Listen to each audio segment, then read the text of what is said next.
ज्ञानतिमिरन्धस्य ज्ञानञ्जनाशलाकया साक्षरन्मिलितां येन तस्मै श्रीगुरवे नमः। नाम षष्ठम् अनुमापि सच्चिपुत्रम् अत्र स्वरूपम् रूपं तस्याग्रजमुरुपुरीं मातुरीं गोष्ठावतीं राधाकुन्दं गिरिवरं महो राधिकमधावसं प्राप्तो यस्य प्रथितकृपाया श्रीगुरुं तं नतोऽस्मि। वाञ्छाकल्पतरुभ्यश्च कृपासिन्धुभ्यैव च पतितानां पावनेभ्यो वैष्णवेभ्यो नमो नमः। निखिलश्रुतिमौलिरत्नमालद्युति निराजिता पदपङ्कजन्ता आजीमुक्तकुलैरुपश्यामनं परितस्त्वं हरिनां संश्रयामि। अनार्पितचरीं चिरात्करुणयावतीर्णा कलहो समार्पयितुम् उन्नतोज्ज्वलरासं स्वभक्तिश्रियम् हारिपुरता सुन्दरा द्युतिकदम्बसन्दीपितः सदा हृदये खन्दरे स्फुरतो वासचिनन्दना अजानुलम्बिता भुजो कनकावदातो सङ्कीर्तनैकपितरो कमलायताक्षो विश्वम्भरो द्विजावरो जुगधर्मपालो वन्दे जगत्प्रियकरो करुणावतारो लादिनी शक्तिस्वरूपाय गौरङ्गासुहृदाय च भक्तशक्तिप्रदनाय गदाधर नमस्तुते। हे कृष्ण करुणा सिन्धो दीनबन्धो जगत्पते गोपेशा गोपिका कान्ता राधाकान्ता नमोस्तुते। राधे वृन्दावनाधीशे करुणामृतवाहिनी कृपया निजपादब्जा दास्यान्मह्यं प्रदीयताम्। भक्त्या विहीनाय अपराधलक्षाय क्षिप्ताष्टाकमादितरङ्गमाध्ये कृपामयि त्वं शरणं प्रपन्नं वृन्दे नमस्ते शरणारविन्दम् वृन्दे नमस्ते शरणारविन्दम्।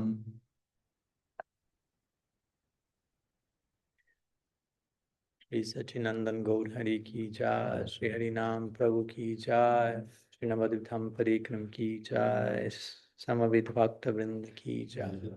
गौर प्रेमानंद हरि हरि बोल।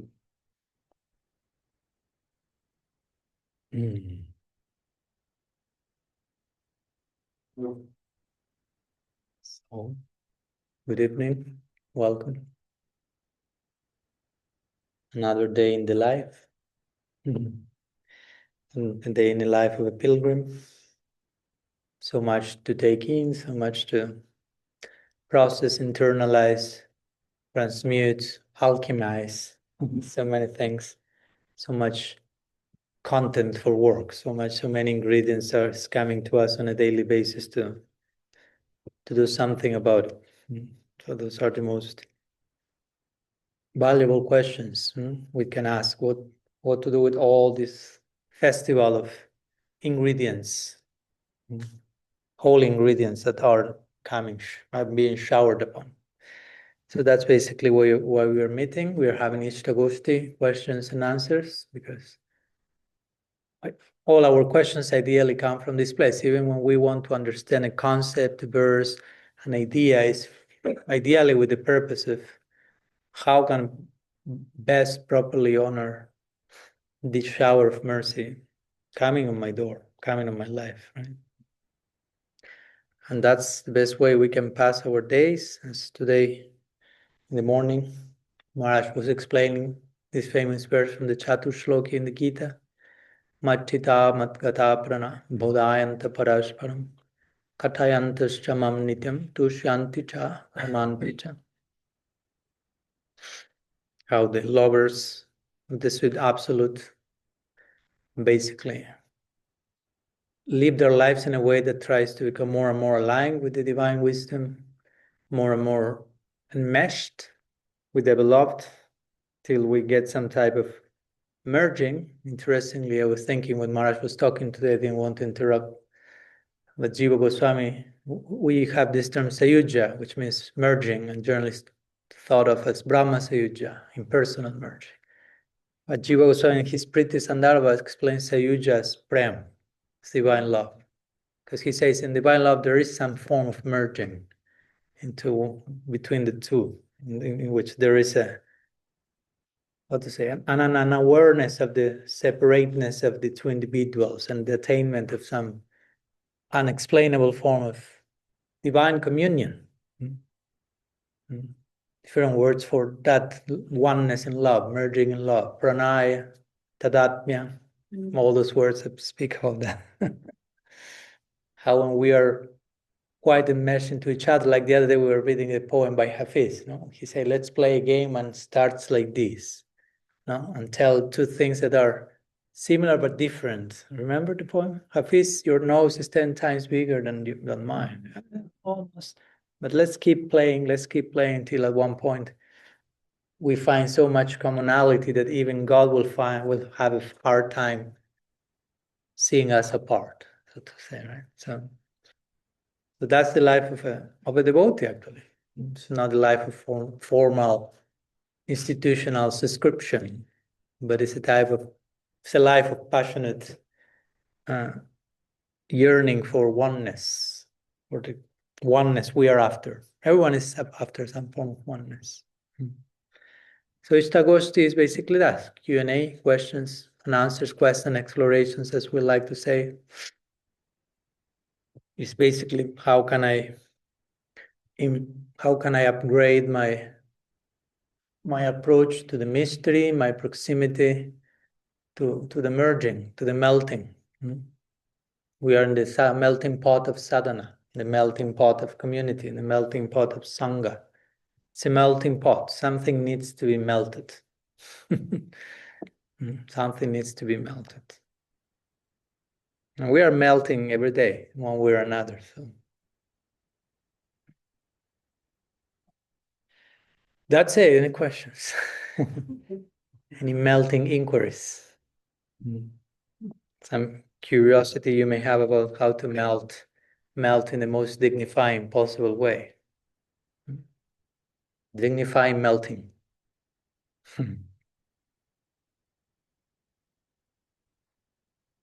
Dr. Russ? It's just something that came today. It's not really a question, but along the lines of what you just said.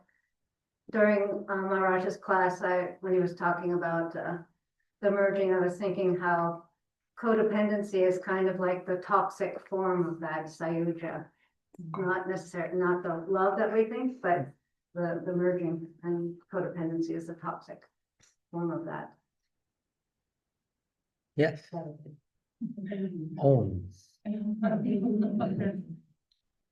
Yeah.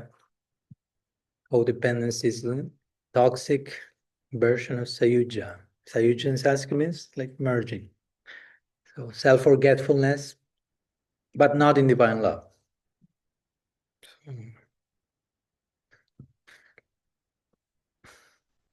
Yeah, and it's important, just 2 words, but it's important to always have a clear demarcation line between codependency in any relationship with the divine, with guru, with other people, with a partner, with whomever, between codependency and genuine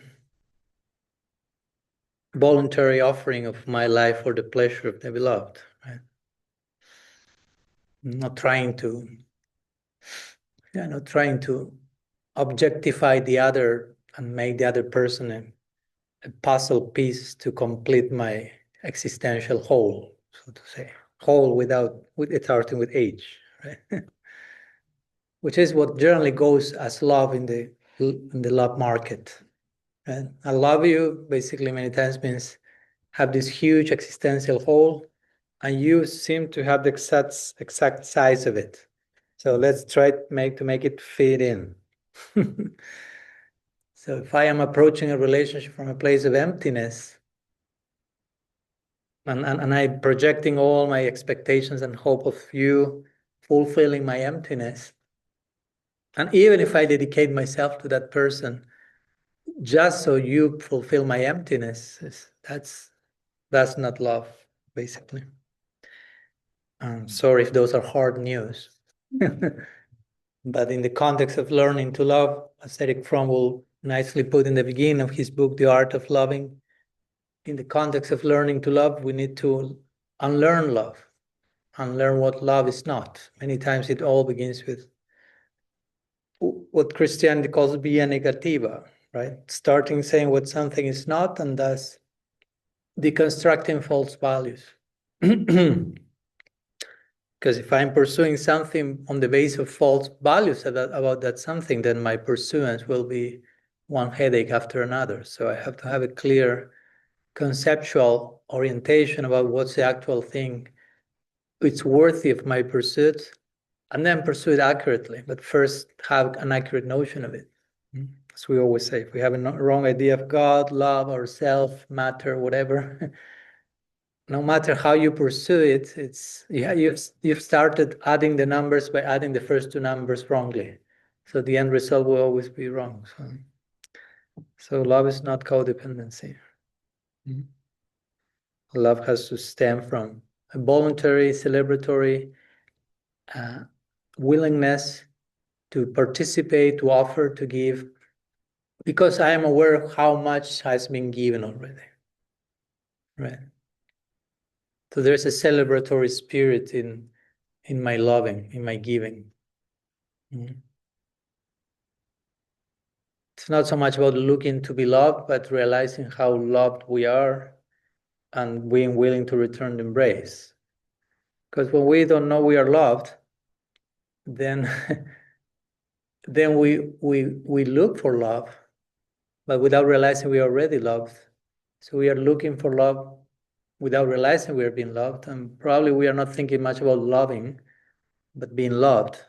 But again, if we are already being loved by the most important person, and you are missing that step, how much you will be able to find that you are loved from anyone else who doesn't get closer to divine love, to the love that Mahaprabhu already has for you. So I'm not saying that in an ultra sannyasi spirit that nobody has to look for any love or relation, nothing like that, but just try to have a foundation of certain level of completeness and contentment in knowing yourself already loving and lovable. So you are not pursuing any relationship for the wrong reasons, because if not, you're just objectifying the other without being conscious of that. And probably it happens both ways. And no wonder why many relationships are unsustainable nowadays. But when there is a clear awareness of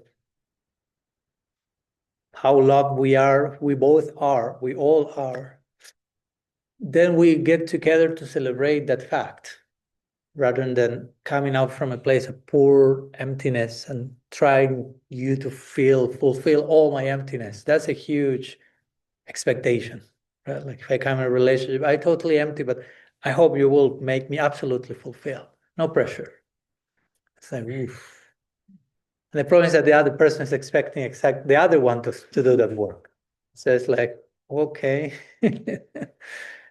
So let's clear those misconceptions and no, we are already loved. And until and unless we have a relatively clear idea of that, watch out for pursuing love in the wrong way, in the wrong directions. Yeah, because it may be codependency with the guru, with Krishna, with spiritual masks and holy robes.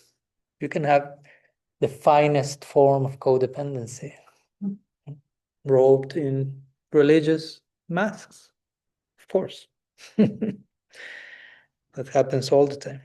That's why Vishwanath Chakravarti Thakur, when he describes anarthas, one of them is Bhakti-yuta anartha. And he gives this interesting contrast. He says, there are anarthas that can come from impiety, and everyone will be, yeah, of course, that makes sense, yeah, but there are anarthas that can come from piety. There are anarthas that can come from aparad, yeah, of course. There are anarthas that can come from bhakti. Not from bhakti itself, but from a wrong reading of what bhakti is about. So he's giving both options, the opposites, from bhakti and aparad, from piety and impiety. You can get an artha from everything and everywhere if you're approaching all the things with the wrong understanding. But yeah, codependence is the toxic version of Sayuja.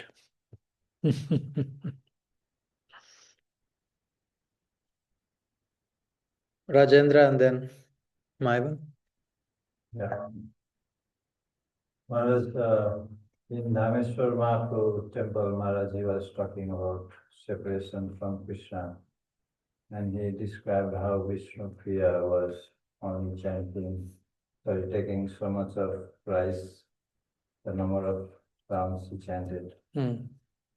That seems to be quite intense feeling of separation. But when I evaluate myself, there doesn't seem enough degree of separation because life doesn't feel so, discomfortable. We have our things in place. So how do you cultivate that mood of separation?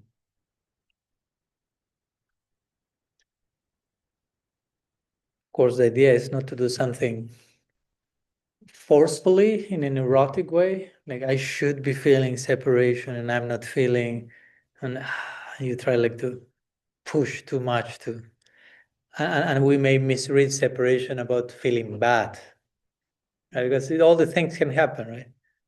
In the name of being humble, you can be feeling terrible about yourself. In the name of surrender, you can erase yourself from the map. In the name of love, you can again see codependency, and in the name of separation, you can go neurotic also. So there are different expressions of separation, corresponding to each particular stage of the journey, right? So there is, in other words, there is a corresponding separation I'm supposed to be experiencing according to the chapter of the journey I'm in. So we cannot imitate Vishnu Priya's, Devi's, for example, separation, nor menu. If we try to imitate her eating, we always start feeling separation from pasta, from pizza, from rasagula. That's our separation. Culinary separation. She was not even thinking about eating. And it's not like, okay, I will chant as much as I can so I can get as many grains of rice as, that was not the point. No, the point was like, in one sense, her chanting was her meal. The names of Mahaprabhu were her life, her meal, her food. Yes, some grains were there and drenched in her tears and offered to Dameshwar and honoring the Mahaprasad of Dameshwar, not so much eating for me. So again, we are talking about Vishnu Priya Devi here. It's inspiring, it's moving, but as they say, parental advisory. No? Don't imitate at home. No?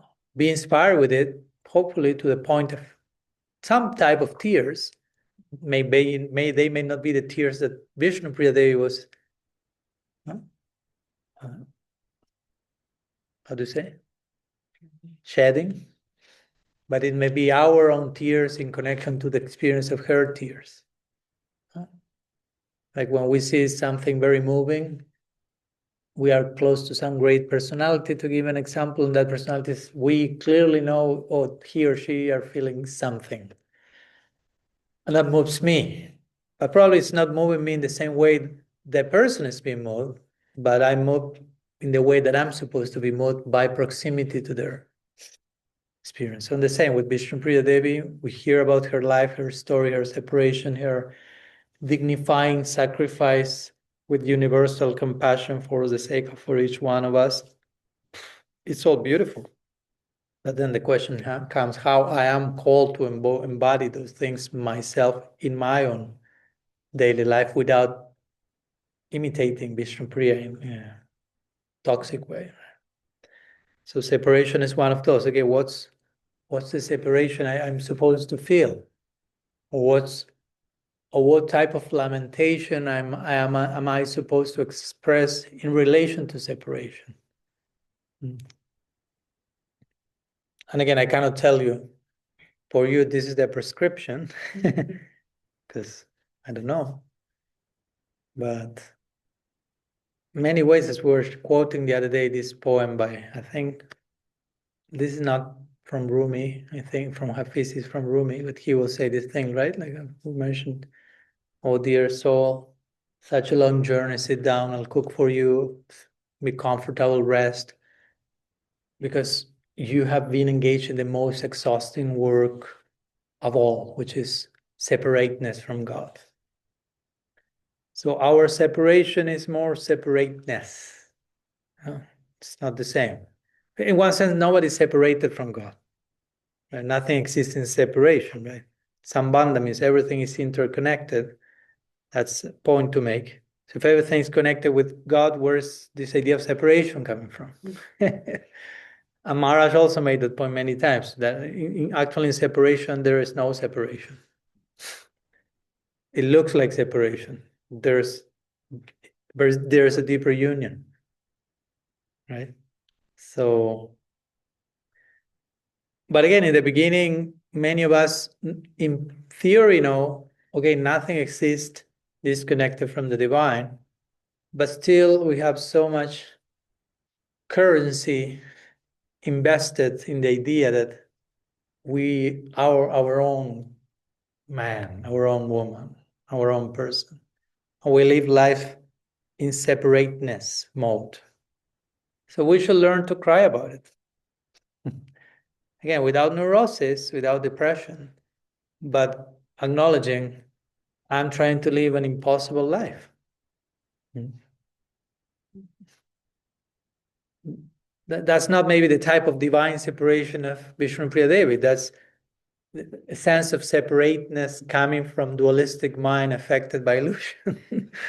First, we may need to go through there and then eventually reach higher stages where many times separation is just a longing for a deeper union. Right? As I say, separation, ultimately real separation, Vishnupriya, gopis, great saints, lovers, they are not separated from God. But in the context of ever-evolving love, there is always place for deeper union, communion. So that creates a form of separation because that new level of union has not been consummated yet. So I'm feeling separation from that. So that's another way we can express that ourselves. We may have experience, I will do like Bhakti Prapan Tirtha Maharaj yesterday, since it's necessary.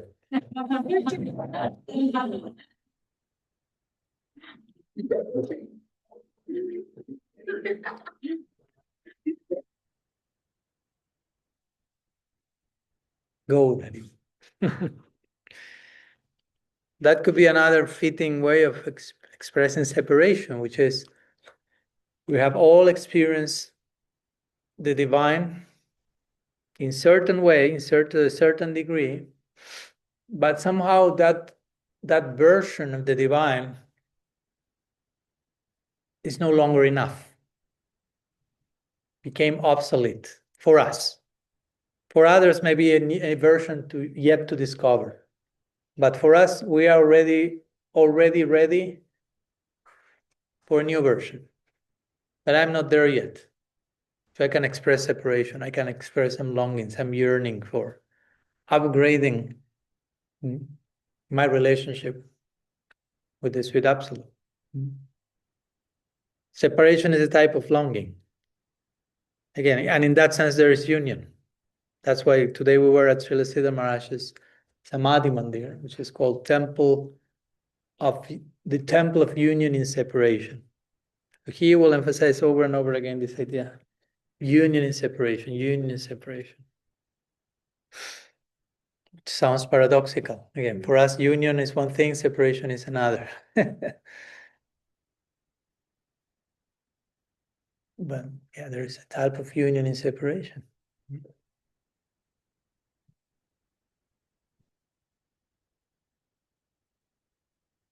And it's very interesting, the paradoxical, as Maharaj said yesterday, Bhakti Prapan Tirtha Maharaj, this famous verse, that the gopis in union with Krishna meet, see, feel one Krishna. But when the gopis are in separation from Krishna, they see thousands of Krishnas. Because everything and everyone is reminding them, speaking about that longing they have. But at the same time, it's not that they say, oh, cool, in separation there are more Krishnas than in union, so let's remain in separation forever. Let's avoid the union. No, they're longing for the union. But in the union of separation, the divine manifests in so many ways. And at the same time, they're looking for that newer version, new level of specific form of union. So that's another way to approach that in our stage, right? Which, as we quoted the other day, Father Richard Rohr, he would have this beautiful line: our latest experience of God is usually our greatest obstacle to our next experience of God. Let me repeat again. Our most recent experience of God usually ends up becoming the greatest obstacle to the next experience of God. So my most recent experience is great, is beautiful, is real, is nourishing, and celebrate that. But at one point, I'm ready for the next one. And I have to release that. Not to release and lose it. It still remains there, integrated as part of the bigger equation, but there's a new one ready to be embraced by me. So union, separation, union, separation. The celebration of the union, again, like Krishna, the dynamics of the eternal world are like that. There is union, and there is celebration of the union, and there is full enjoyment in that union. In Sanskrit, union is mentioned as sambhoga, which means full enjoyment. But it seems that the full enjoyment at one point can create further full enjoyment, so we need separation for the new full enjoyment to come. So in union, there's celebration. There's place for that. It's not like, oh, there's union. No, we want only separation. Let's run away from union. No, union comes, union is celebrated, dance, song, consummation of all types, jokes, food, water pastimes, so many things that have to do with, in this case, Radha and Krishna being together. And the whole Brajalila are celebrating, accompanying that union, Ki Jai. But after a certain period of time, so to say, we are ready for more, for something else. And somehow we will say Yogamaya orchestrates tragedy. Not tragedy, separation. to take the heart to another level, to make the heart grow fonder, to make the next union more significant. Because Bhaktivinoda Thakur would say, without separation, there is no union, actually. Basically that. If I'm all day with you, we never separate, there's no reunion ever, because we've always been next to each other. And there are some Vaishnava Sampradayas, interestingly, who conceive eternity as such. They conceive the whole of eternity is Radha and Krishna in the Kunja, in the forest bower, forever without separation, without even Nanda, Yashoda, and all that. It's just Radha and Krishna in the Kunja, and us serving there. Ongoing enjoyment.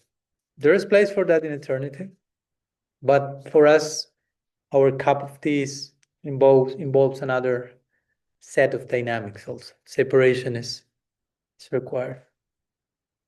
But yeah, that's a significant question. How to express separation in the stage I'm in today. Sometimes separation also is tied to lamentation. So, okay, what can I lament for in a way that is healthy and dignified? Srila Prabhupada will say, do not lament for that which is not worthy of lamentation. Okay, that indirectly says there are some things that are worthy of lamentation. So which are those? Yeah, we have to discover that.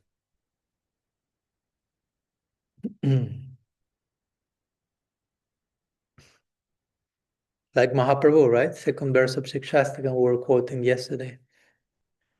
He laments, Durdaiva midrishamiha janina anurag. I'm so unfortunate I have no passionate attachment for the name. He laments in the fourth line of Shikshastakam too.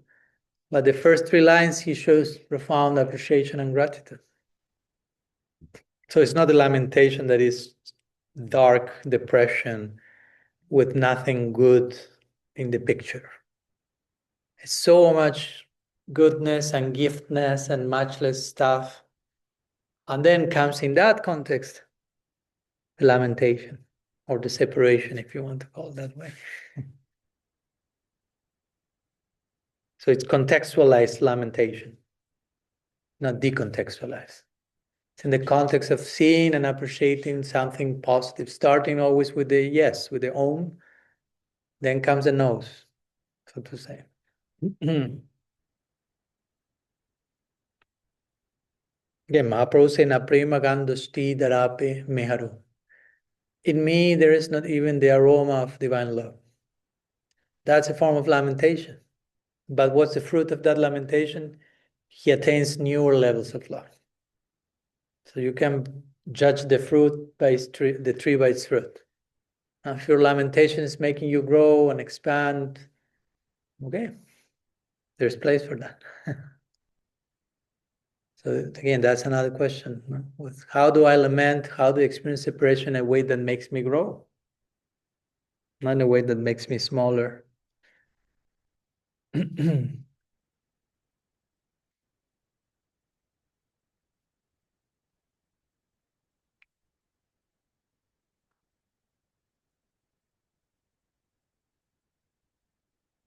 Yeah, Vishnupriya Devi, of course, she is lamenting separation of Mahaprabhu. That's in the context of Leela. These are eternal associates. It's another level altogether that we cannot even grasp too much. We can. The problem is that we think we understand what's going on there. So then we put down that to our level and, okay, how do I do it? But we haven't yet figured out what's that. So before asking how do I do that, first, what's that? Right? And gain a clear awareness to the point that I don't have a clue what's that, in one sense.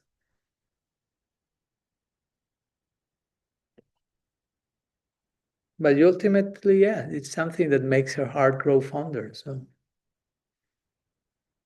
how can I increase the quality of my longing? What needs to take place? If I want to do that, first have the courage to ask the question, do I really want to do that? Did I came to Krishna-bhakti for that, or why I'm here? Because sometimes we need to first ask those questions, confrontational questions.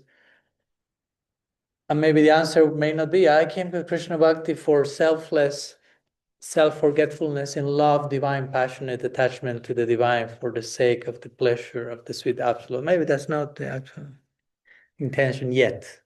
Yeah, I know that's the goal. Sounds romantic. At some point, yeah, Maharaj, give me a few lifetimes.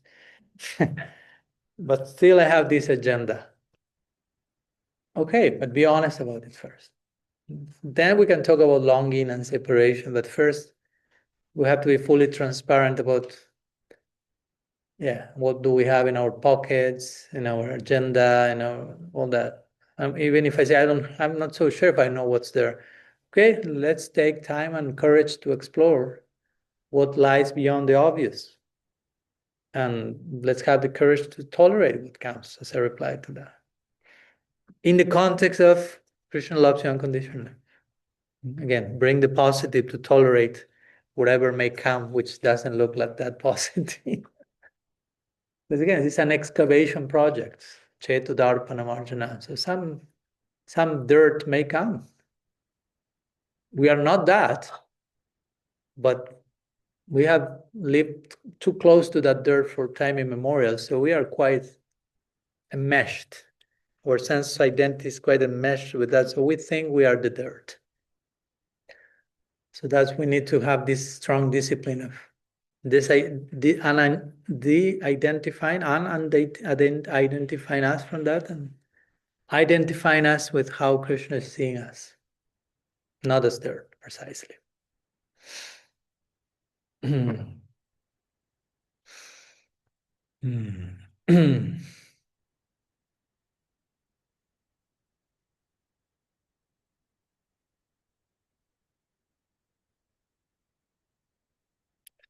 all the things also need to be cultivated as a practice, right? For example, sometimes you say, okay, be grateful.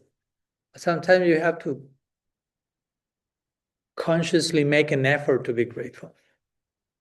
Because automatically, the whole day may have passed and you were not grateful for anything. While you have so many things to be grateful for, but you just didn't think about it. And it's basically like a murderous crime. No? Live a day without being grateful, having so many things to be grateful for. It's like, oh, that's the scandal of the saints or something. So that's why the scripture over and over again speak of a conditioned soul in terms of blindness. Because you have something right here, but you are not seeing it. You are a fish swimming in the ocean and asking for water. Right? Like, come on, you are swimming in an ocean of that. So sometimes we need to bring, so to say, forced awareness by discipline, like, okay, like sometimes people do, okay, I will do my gratitude list of the day. It may sound a little mechanical, but we have to start somewhere. Or my whatever list, but sometimes we need to train the mind to go in certain direction, because if not, we know already. If you just allow the mind flow spontaneously, we know always like there won't be much surprise there. As we say the other day, if you say the mind be free in our unenlightened condition, the mind will be catatonic, useless, and repetitive over and over again. Not much space for astonishment and surprise and excitement. It's like tick, tick, tick, tick, tick, tick, tick, tick, tick, tick. So sadhana bhakti is like, okay, let's explore gratefulness today.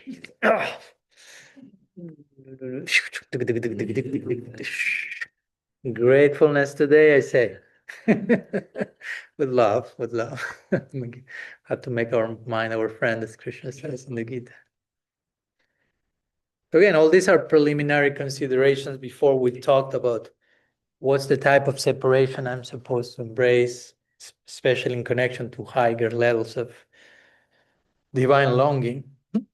That's why Rupa Goswami speaks in Bhakti Rasamrita Sindhu about 3 types of prayer or prarthana. And the last one is Lalasamai, which means prayers of divine longing, like the one we just sang.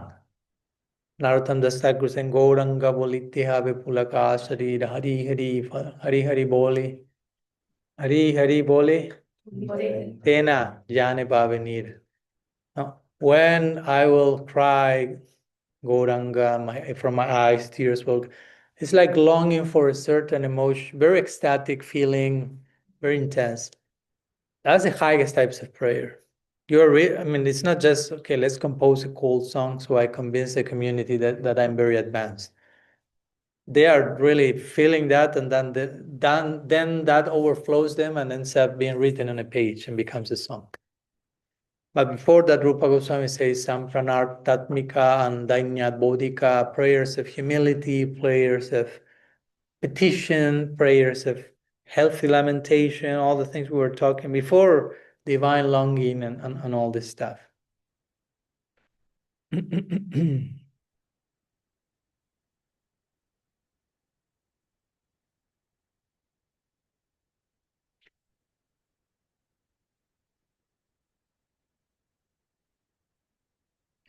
And today I was reading a small excerpt from Srila Bhakti Pramod Puri Maharaj, and someone told him, "Oh, Maharaj, some people are saying that you are forbidding people from talking about Raganuga Bhakti. Is that true?" And Maharaj said, "No. How can I forbid to talk about Raganuga Bhakti? That's nonsense. But the only thing I'm saying is that before you dive into that, you have to attain Naishtiki Bhakti, which means Nishtha. It means certain balanced situation in your inner world before you just try to dive into the world of pure emotions of the Vrajavasis. Because if your inner world of emotion is a mess, and you just try to follow the footsteps of the Vrajavasi, that will be a bigger mess than the mess you already. If you are carrying your mess and throw it into, so it's the same here, right? Before trying to, I mean, we have nothing against the higher realm. From the contrary, because we are so much in favor of that, we take all the care possible, so our preliminary steps toward that are very well crafted and actually are taken into that direction. And many of those things, again, entail a disciplined mind that eventually goes in a natural way toward gratitude and appreciation and lives a sober reality internally and things like that.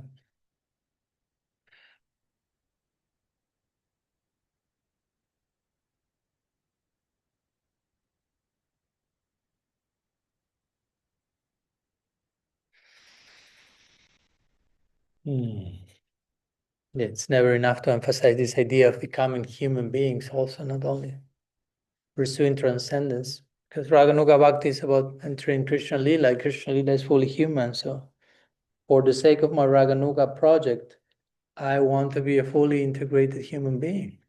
So if I need to heal whatever unresolved wounds or traumas I have, I will do so in the context of my Raganuga Bhakti project, my fully human, fully divine project. So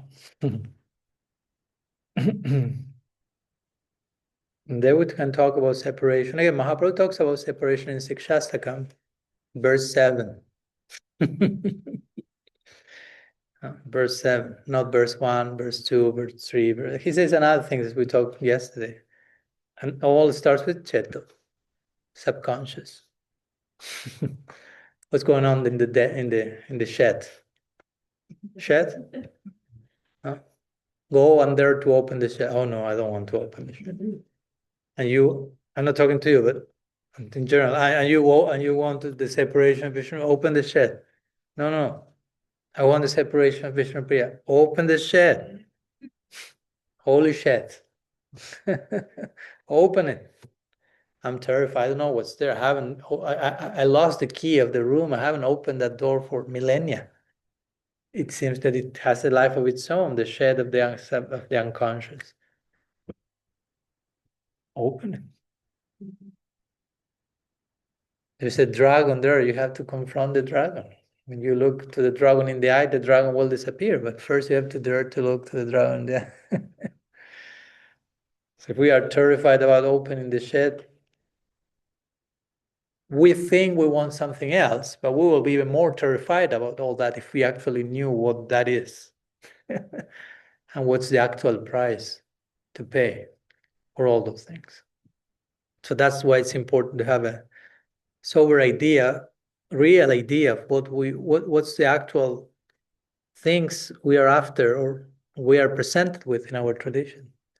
Because if not, we project the fictional notion of everything that fits our comfort zone, that fits in our unresolved stuff, that is not the real stuff. And when we get a glimpse of, I don't know, the price to pay for the dedication in divine love, we may be terrified. Because we have constructed a bypassy idea of that is just serving to where we are. So that's why we now gradually need to, gently, need to awaken to that, because if not, it can be too painful. So we say always, if one is living in a dark cave for 300 years, suddenly you take that person out and throw it in the midst of the midday sun, a person goes blind in the moment. It's torture, it's hell. So you have to gradually expose them to, you do a crack in the wall, send a little ray of light. It's like, oof, what's that? It's called ray of light. Wow, that's intense. Intense, okay. I won't even talk about the sun yet. No? Let's deal with the ray of life. That will take some time. The sun is like impossible to think about that. If you tell, but there's something called the sun, that's just a ray of it. The person can't even think about that. May die of a heart attack if the person knows that there's so much light. No, I'm terrified. So it's a gradual exposure. That's why Krishna says, Manusyanam sahasrisu katsit yadati shidhaye yadati dapi shidhanam kachimam beti tatvata. From many people, hardly a few approach me. And from all those who approach me, hardly a few actually know me in truth. Not because he's playing difficult, but because hardly everyone is actually interested in paying the actual price that is required for that. Hardly everyone is interested in taking the time to getting to know which is the price to pay. But the bigger paying it. First, you need to take the price to properly dimension, fathom what's the actual price to pay for this. What's the actual breadth and depth and height of the ideal that I'm being given, and what I'm being already given, what I'm invited to give in return. That takes time to fathom that. On some level, we can never fathom that. But many times we come from a very fast food transactional lifestyle, so everything is like Prem Bhakti. It's like to go to the, what is the cash machine or something? ATM. ATM. What's the meaning of that? Automatic teller machine. What? Automatic teller machine. Automatic what? Teller, Teller. the bank teller. I would say it is anytime money. That's so we are accustomed to that ATM spirituality. Okay, thank you. What I give is quick. I receive quick, give quick, receive quick. No, take time to understand what to do, what to give, what's what I'm receiving. Fast. There's no time.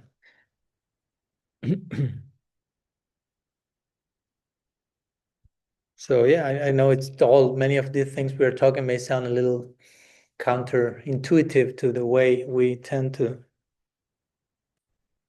sometimes not so much to live life, but to be carried away by how the majority live life, and we just happen to be taken in the wave.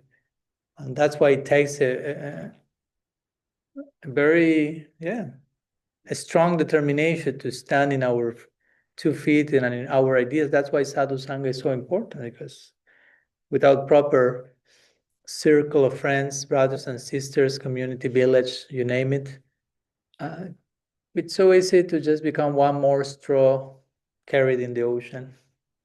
without thinking much, without having to oppose anything, without that much challenges, just ATM, say what you are supposed to say, think what you are supposed, even in religious terms. Be a good boy, be a good girl, don't do that, do this. At this moment, don't ask that question, taboo, fit in, that's it. But that's not the message of any of the saints, any of the prophets, any of the mystics.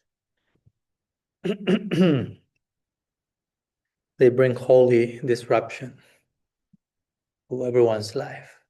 That's why most people hate them. In their life, when they are dead, they canonize them. That's how it happens. The degree of canonization of someone after death is proportional to the degree of hate that person received in his lifetime. Something. It's paradoxical how works the subconscious. Probably after doing so much wrong to someone, unconsciously, yeah, we shouldn't have killed him. Yeah, let's canonize him eventually, but all unconsciously. So, yeah, that's our part as disciples to play, as students of the truth. As we say before entering the melting pot, trusting the melting. Trusting that what is melted needs to be melted, what will remain will shine even more powerfully. That's the real gold also. Nihal. Shnupriya Devi ki jai. We ended up in another branch, but it's always in the same tree. So Maivan raised her hand. Yes. Yesterday during the Katha in the morning, we were talking about Namtata and how everything. About what, sorry? Namtata. Namtata, yeah. How everything is in Krishna and Krishna is in heart. And you will tell that by chanting, we increase our relationship with Krishna, so with everything. And you were talking about how we pray in our prayer room, and then we go out to prayer. And you don't see the things in the same way. So I was wondering, most of the time, it's not advised to chant by doing other things, but is there a way to chant while doing other things in a way that it increases our awareness about the transcendental nature of what we are doing?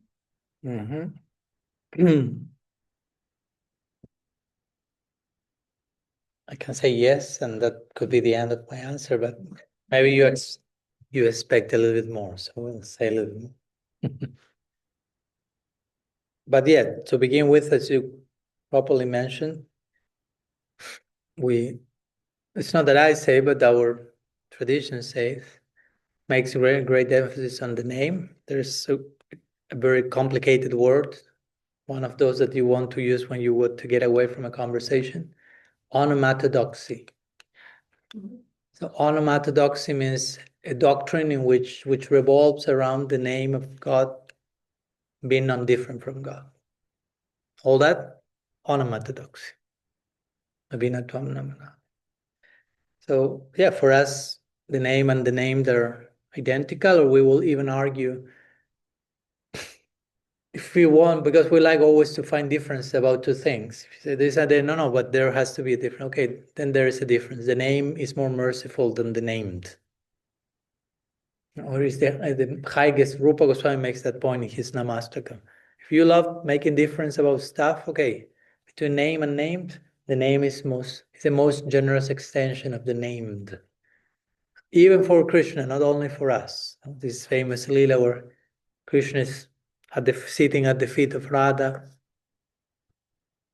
And Radha is sitting on her throne, in the mood of being the Swabartika. This is called Swadhina Bhartika. Upasana said, like being like the one who is controlling. And Krishna is overtly controlled. And she's giving orders and telling Krishna what to do. And all the gopis, sakis are like looking at Krishna. Come on. So at this moment, Radha is sitting and tells Krishna, paint my feet. Oh. So Krishna picks. How do you say it? What do you use to paint? Tattoo? Brush. Brush. Tattoo? The brush dips it into red lac, but he starts to tremble in ecstasy because he's at the feet of Radha. That's his final attainment, is to reside there.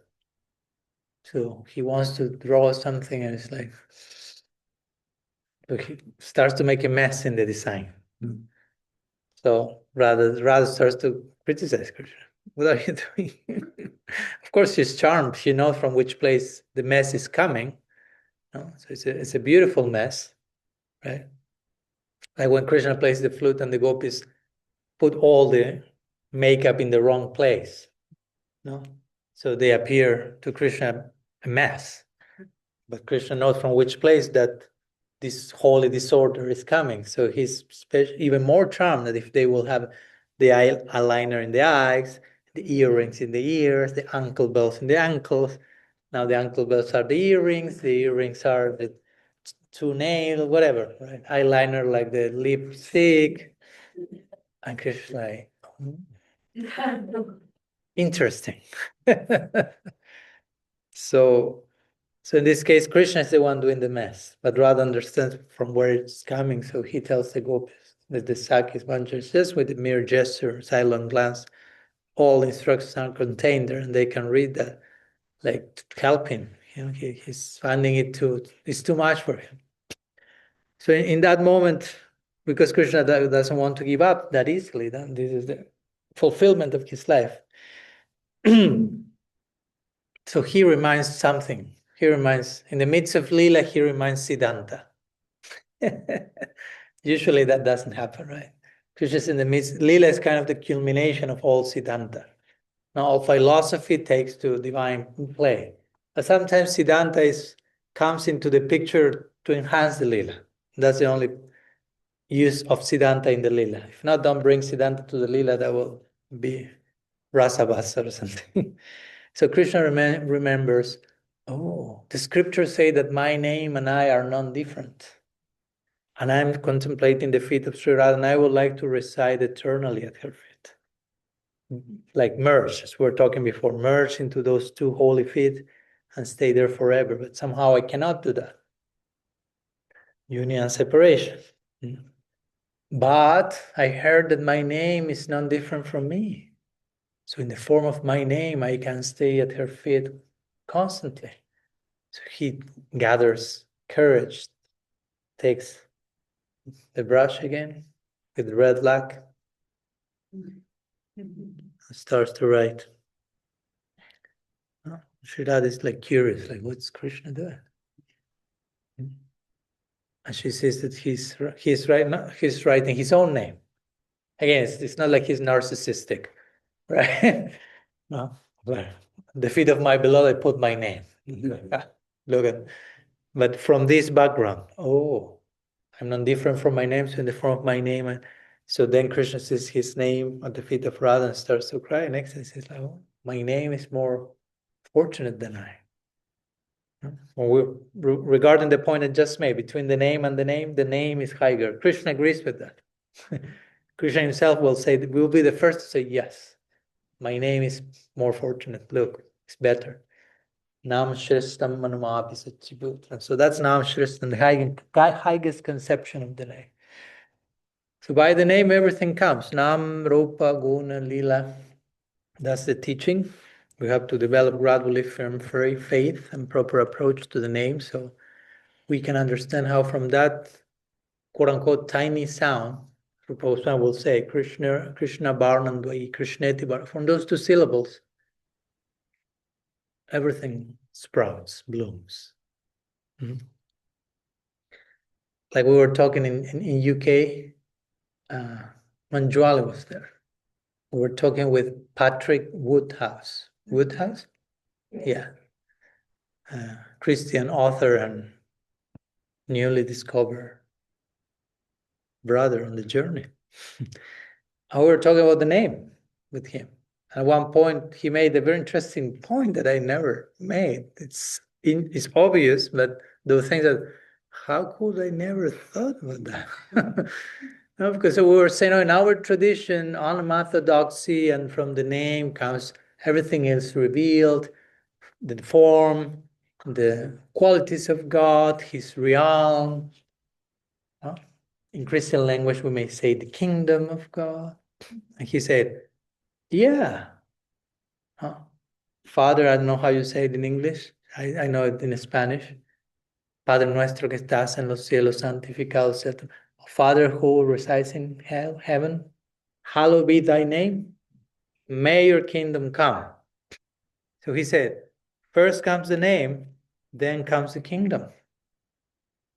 It's simple, right? But he made the obvious sequence. He made the sequence obvious. Hallowed be thy name. May we praise your name. And as a result of that, your kingdom comes. We may not use the word kingdom. We may say Rupa Guna Lila. All that is what the kingdom is about for us. But it all starts with the name. And he was, it was an insight for him, and it was an insight for us. Bodhayanta Parashparam. So we're talking to the increasing our. So, so going to your question, Miles. Let's say warming up to it. Of course, we can chant the name at every moment. And indeed, we find many cases of great personalities in our tradition who could not stop chanting. Mahaprabhu being one of those. He was entering the bathroom and he couldn't stop chanting. He said, oh, I may need to stop chanting because in the bathroom maybe the name of God shouldn't be chanted. And there's one little boy who told him, why you're trying to take the tongue and catch it? Oh, because my tongue cannot stop saying Krishna. And I'm going to the bathroom, probably I'm doing offense. Mahaprabhu is saying, the boy is like, no. The name of Krishna is all purifying, and whomever chants it becomes even more pure. Even the bathroom gets purified. Mahaprabhu said to that little boy, you have instructed me in the glories of the name. You are my guru now. The name was called Gopal, and from that moment he was known as Gopal Guru. He became famous Gopal Guru Goswami. And Mahaprabhu accepted him as one of his Namacharyas, a boy of a few years. So he made that point that there's place to chant the name at every moment, and many famous stories of great personalities who will, sit at the sharing a lecture on the Bhagavatam or whatever scripture, and they will so addicted to the name that they couldn't stop chanting. Not they were counting necessarily, just like the tongue again got a taste and can no longer stop. And many other people is like, stop moving your mouth, you're disturbing the class. Right? But that person actually achieved the fruit of listening the Bhagavatam, which, as we said the other day, the last verse of the Bhagavatam is about chanting. So there is place for that. Again, we may not be there, we may not be able to imitate that, but we can be chanting the name all day. There's Mahaprabhu said there are no niyamita, how it is? Smaranena kala. There are no hard, fast rules for the chanting of the name. He made it clear and simple. Chant the name, the shower, cleaning, bathroom, kitchen. Of course, at the same time, that's for Sankirtan. Now, when we speak about japa, he will say, there will be a little bit more, not I wouldn't say restriction, but ideally it's not recommended, to chant japa while driving your bicycle, and it can be dangerous. You can have an accident. They do a lot here in Mayapur. I'm seeing everyone riding bicycles. And it's okay, but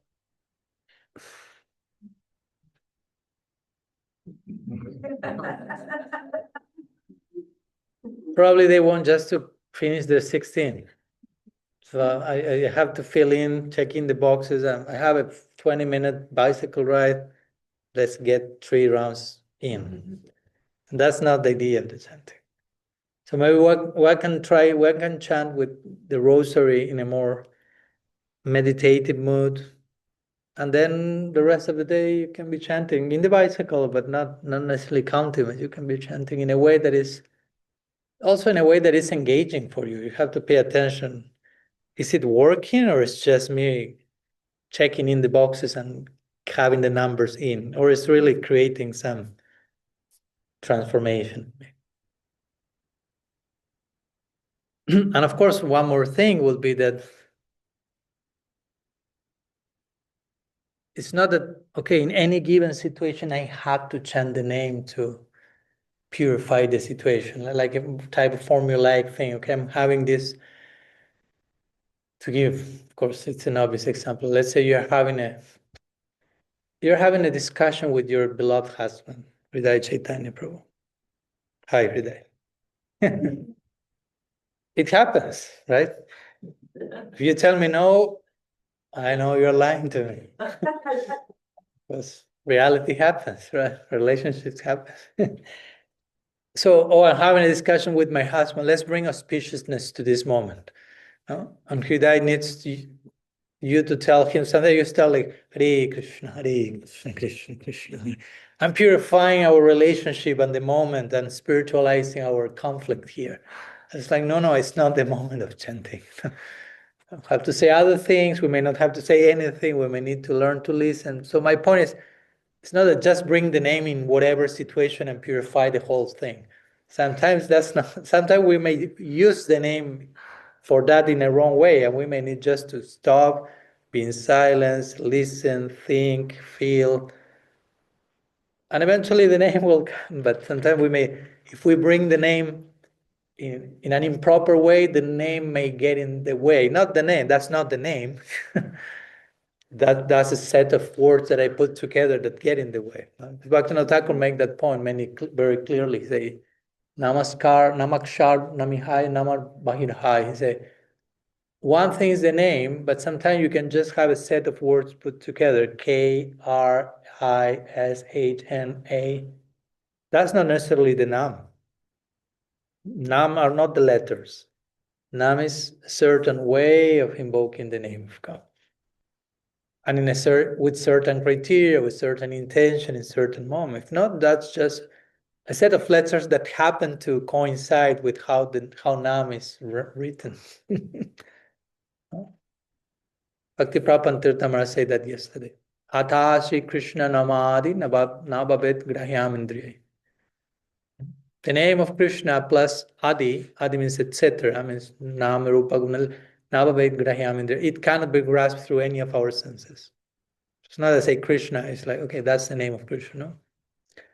Seva unmukhi jivada swayameva spuratida. Now, if you have seva unmukhi, if you're inclined in the direction of seva, you have the heart in the right place, then all those same senses that cannot reach the name become facilitators of the experience by having the heart in the right place. But if we are not approaching it from the right place, no matter how many times Krishna you say, oh, Krishna, Krishna, that's not our idea of chanting the name. And even if I say, well, but even that will be indirect chanting, I will create this fruit. We don't care for that. All these leelas of Ajamil chanting Narayan while calling his son, those are not for us to name our son with the name of God, so we live a life of sin and at the end just casually call our son, and that's not it. That's not the lesson in the story. That story is what they call Kaimutya Nyaya, which means the logic of what if. In other words, if Ajamil reached that by that chanting, what if you chant for the proper reason with the heart in the right? What must be the fruit of that? That's what we are interested in. Namashrestam, the highest conception of the name. So all this to say, again, sometimes we may be in a complex situation in our lives, and the solution may not be like just to say Hare Krishna as soon as possible. Sometimes, yes, of course, we have nothing against that. But sometimes we may need just to stop, feel, open, be in silence, be present, pray, from not necessarily saying Hare Krishna. Sometimes the prayer may be different and it's okay.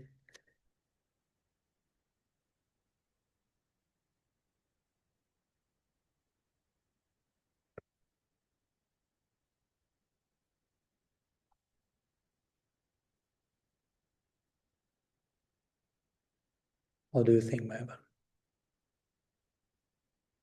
Say it.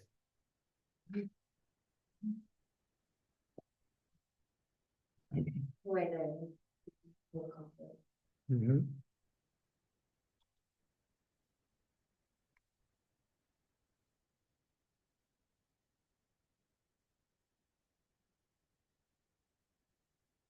I don't know if I hope I understood the question correctly. Our attention can be at the same time on the name and on a situation, and we are just divided between both. Mm-hmm. And then what should be done? Should we just stop chanting? Give me a practical example. Plenty. Yeah, I know. That's why I'm asking only one. When kids come to talk to you while you are chanting. Or I don't know, the milk guy is coming while you are chanting, or all those things like that. Yeah. Should we just stop chanting, or we just keep the flow of chanting and just spiritualize any gesture that goes with the situation? Again, if you're chanting and your kid comes, your kid comes, Sarva comes crying, there was some conflict with his smaller brother, and you cannot tell him like, Hare Krishna, Hare Krishna, Hare Krishna. He will cry more. Now he has a conflict with his mom on top of that. I'm not saying throw your japamala out of the window, oh, Sarva, but you may be invited to put pause, and you may not even be able to tell your son, let me finish my round. That's possible, try it, but it may not be. So that's my point. Sometimes Srila Bhaktisiddhanta Saraswati Thakur will do that, and I appreciate his point a lot. He will speak about chanting, but he will speak way more about developing a service attitude. Way in proportion, he will speak way more about that than about chanting. It's not that he was not chanting, again, not that he had a problem with chanting. He chanted 3 lakhs per day for 10 years, so he can chant. But he knows that actually chanting is nam seva. Now, we want to offer ourselves in service to the name, and many times for that to happen, we have to develop a service attitude towards life. And the name happens to be part of that, not only part. I don't want to downplay, but it's not that, okay, I will serve the name and then I don't have a service attitude to anything and anyone, as we already talked the other day, as you say also in the question. Chanting the name means developing a relationship with everything and everyone. So many times we need to put aside the chanting, the examples you were given, to engage in seva. Being a mother is seva, from our perspective. It could be not seva, but it could be seva. So my kid is coming, it's not like, oh, he's interrupting my chanting. No, he's inviting me to chant from another place. Because chanting is developing my relationship with everyone, including my son, of course. So this is not divorced from the chanting. But probably in the beginning we feel it's a divorce, so then I need to work on that. How to integrate my being a mom with my chanting, my receiving the milk guy or whatever daily situation we all go through. It's not right. But at the same time, we can try to do as best possible effort to spend some quality time with the name alone, so to say, as much as that's possible. But the main emphasis is cultivate the service attitude, because that's what remains through that should permeate the whole of our day. I mean, if you pay attention to what's going on in Golok Vrindavan, sorry to scandalize you, but nobody's chanting japa there.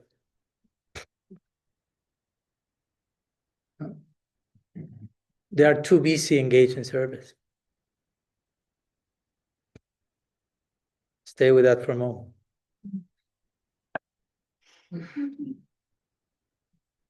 Again, this is not to downplay your chanting here and now. It's just to make the point. Chanting should be done in the service, spirit of service, and that should overflow to everything else we do. Because at one point, there will be so much service that the chanting, Srila Srimaharaj will say, the chanting of the name in the spiritual world remains in the background like a support soundtrack. But in the forefront, everyone is quite busy picking flowers, cooking, dressing, ornamenting, milking cows, massaging, whatever role in the lila. And yeah, of course, they are chanting like Jashoda when she's churning the butter, she's singing the different names, Govinda Damodara Madhaveti, whatever the case. But the main focus is seva. So it's important to get that right, because if not, we just become obsessed with the number and seva has been thrown out of the window. So, Prabhupada Bhaktisiddhanta will do that. Someone once came to his mat, and it was a big scholar, and he wanted to talk to him about the most refined truths of the Srimad Bhagavatam. And he said, I'm quite busy now, but you can talk about that with the gardener in the ashram.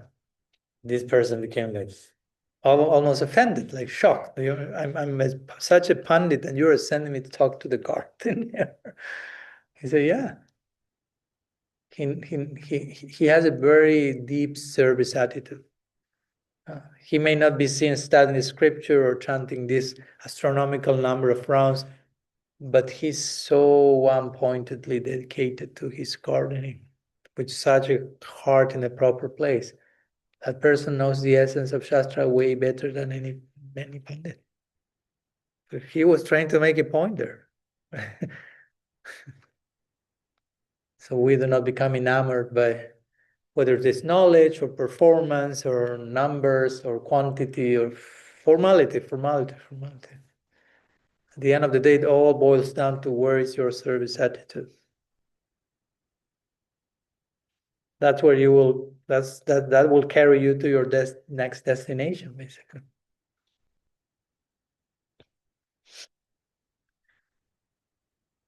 Okay. There's a saying in English too, and it goes, actions speak louder than words. Yeah.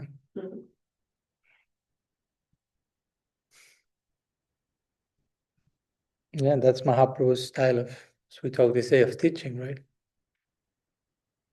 There's this quote also in Christianity, always preach the gospel, and whatever necessary, use words.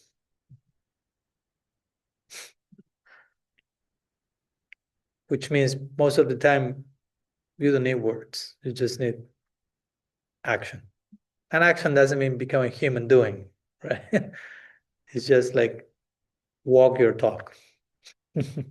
Embody your discourse in the smallest details of your daily life. When nobody else is watching. That's when you show your greatness. In the deepest acts of giving your heart when nobody else is watching. The little way of Teresa of Lisieux. Give your heart in a big way through very small actions. Oh, I'm prepared. I have to boil water. Boil water for the love of God. Oh, I have to mop the floor. I have to be a gardener. Such an insignificant action. You can offer your heart fully through that. That's glorious unto itself. Again, many times we are enamored by externals or confused by externals. But just as we talked in Advaita Bhavan, this verse from the scripture, just one leaf of tulsi, just one drop from the Ganga, offer with the heart in the right place, Bhagavan's self is sold to you. You can capture the absolute with just one drop, a genuine drop. And that's a good yardstick. Like, what are you doing when nobody else is watching? Because we can do a devotional performance in front of the community, so everyone's like, "Oh, nice devotee."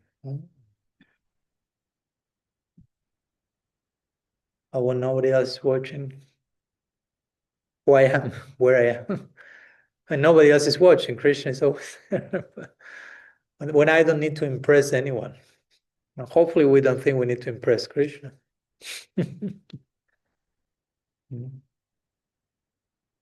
He will be impressed when we don't try to impress him. I will impress him. Oh, you are yourself. Okay, 7 more minutes. Let's conclude with one 7-minute stuff. If there is anything. You said not to impress Krishna. Is there, but we often hear about trying to do things that's pleasing. So is there a difference between pleasing and impressing? What do you think? Think about you in relationship to your husband. I'm bringing all these issues here in the front. Do you think doing something for Amanda Vikram that is pleasing to him is the same as impressing him? It could be not. I see it. Impressing could be somewhat selfish, self-centered. In some ways, could be about me. And pleasing is more about that person. I mean, I can try to please someone and try to impress that someone by my pleasing. But that's not the idea. I could also try to please someone without trying to impress that person. I could try to impress someone without trying to please that person. There are all these possibilities. No, all these possibilities. I mean, I can come here, I don't know. I'm giving a lecture today, and I will show off very sophisticated words like onomatodoxy. I will impress all of them. But I don't care about pleasing you at all.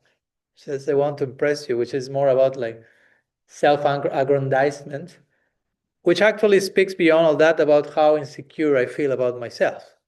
Because if I need to impress you and make you think that I'm more of what I actually am, that speaks about how such a poor self-image I have, that I need to be impressing all the people at every moment. Hey, look how incredible I am.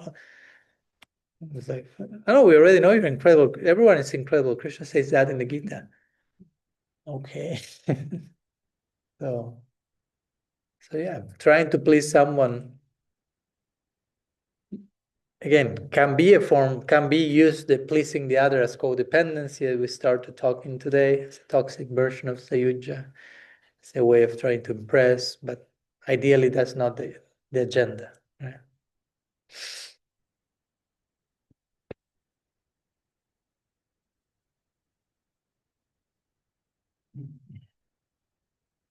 As we say before when we were talking about what's love, if I try to please someone again, please someone has to be it's another way of saying loving the other person, trying to provide to the other person the highest possible experience of well-being, whatever that means for that person at that given moment. Genuinely, with the genuine intention of, I feel drawn to give you the highest, the most positive thing possible. What can that be? How can I serve you? But again, not from a place of emptiness, a codependency, but from a place of fullness, and overflowing, and gratitude. But I'm not trying to impress you. I mean, that may impress the person, as a byproduct, but I don't have the intention, hopefully. I don't need. I understood that there's no need to impress anyone. because impressing is, again, it's trying to give an inaccurate picture of who I'm actually am. So first I need to be at peace with myself, and that's the most impressive thing at the end of the day. That's a paradox. When you no longer want to impress someone, you start to actually impress everyone. At the moment you want to impress everyone, probably in the most substantial sense, that's not impressive. It's like, ooh, poor person. Yeah. Hridaya has a contribution. Question cancelled. That's how it happened. Okay. I have 2 minutes. Something you feel needed to say in 2 minutes that can change our world a little bit, make this world a little better even? Don't be Meister, make your contribution. A one-liner can change the world. Substance over form. What? Substance over form.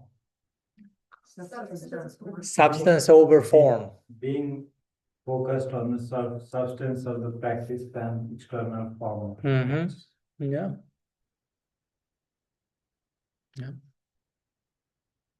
Thank you. Okay, let's stay with that one. Substance over form. Sriman Mahaprabhu ki jai, Shri Harinam Sankirtan ki jai, Shri Navadvip Parikram ki jai, Gaur Bhakta Vrinda ki jai, Gaur Premanandi, Vanchakalpatarubhyascha Sindhubhya Eva Chapti Pavanagya Vaishnavibhya Namah.